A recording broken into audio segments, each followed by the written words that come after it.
Why there may always be recessions. In the United States, people are increasingly concerned about the possibility of a recession. What would you say the likelihood of a recession is right now, this very moment?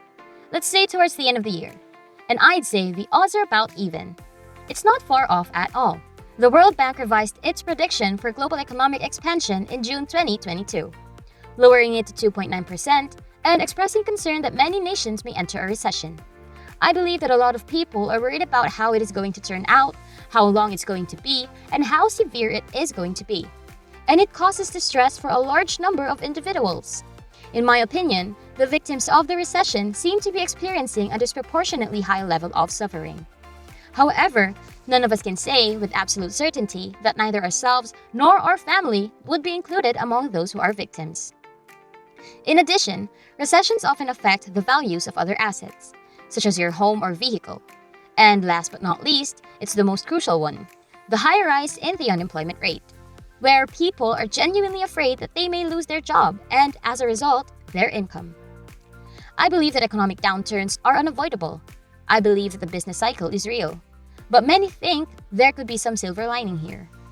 Some investors see economic downturns as an opportunity to make more money. This property is available for purchase, and the price has been reduced to reflect its current market worth. Knowledge is a power when you grasp the mechanics and can take a moment. Why do recessions develop? And are they inevitable in the US? The National Bureau of Economic Research defines a recession as a widespread, multi-month fall in economic activity. It's associated with corporate and consumer economic suffering. The CRS lists 3 recession reasons. First is a soaring economy. If the economy is overheating, demand expands faster than supply can meet. We can't create enough, or we don't have enough employees. An inflation surge and a drop in unemployment might suggest economic overheating. Inflation has risen before every recession since World War II, except for one. Since World War II, virtually every recession saw unemployment decline to 5% or less. When the unemployment rate drops to a deficient level, it indicates that not many people are available to be hired by businesses. If businesses cannot recruit people to fill open positions, they will be forced to pay higher rates to compete for talent. When companies begin paying their employees a higher wage, they have more money in their disposable income to spend on various products and services. Spending more revenue on products and services tends to drive up the pricing of those goods and services. Therefore, you have a positive loop between more significant salaries and higher prices, which pushes wages higher and raises prices, which makes wages higher and raises prices. And if the Federal Reserve didn't step in to stop the downward spiral by causing a recession and increasing interest rates, it would continue to become stronger and stronger and stronger. And soon you'd find that inflation was spiraling out of control and becoming ultimately out of hand. Asset bubbles are another direct reason that may be present. The bursting of the dot-com boom in 2000 was the primary factor that led to the recession that happened in 2001. In contrast, the Great Recession began right after the housing market's collapse.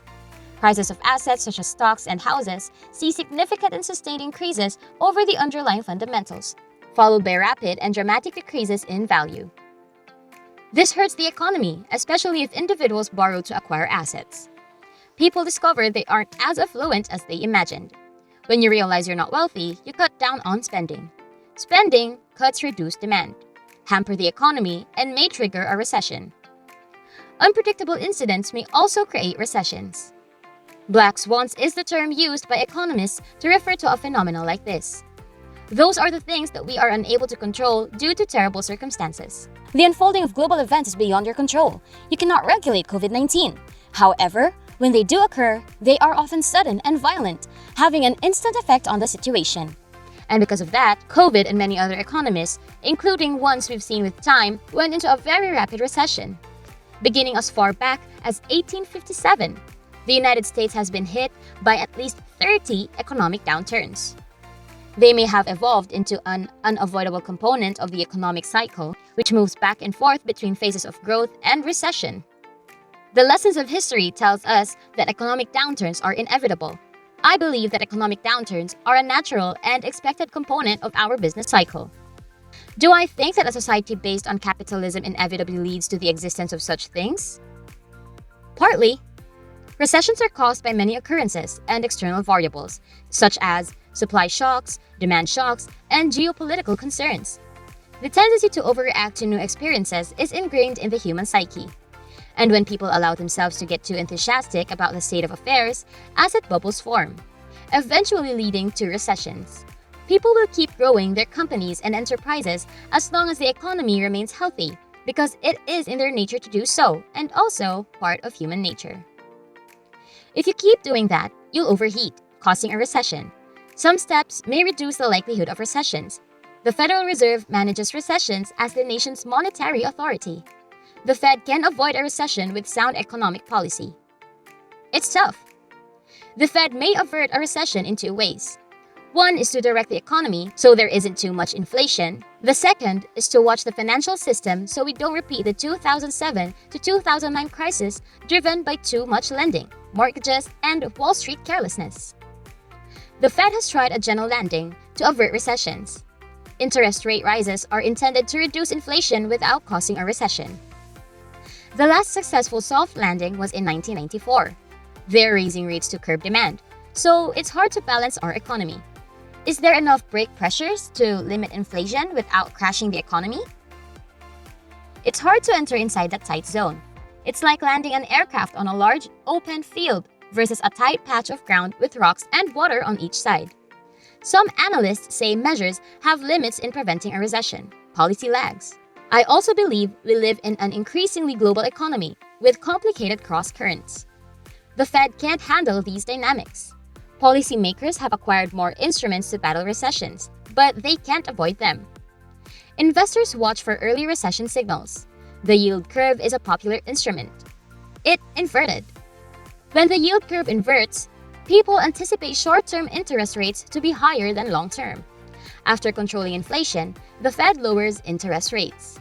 A recession and rate-cutting cycle are approaching if the market predicts high short-term interest rates and low long-term rates. Many people follow the ISM Manufacturing Index. Above 50 indicates economic growth. When the ISM decelerates and reaches 50, many predict manufacturing will decline, which might be a recession signal. Consumer confidence is the third recession indication that many people look at.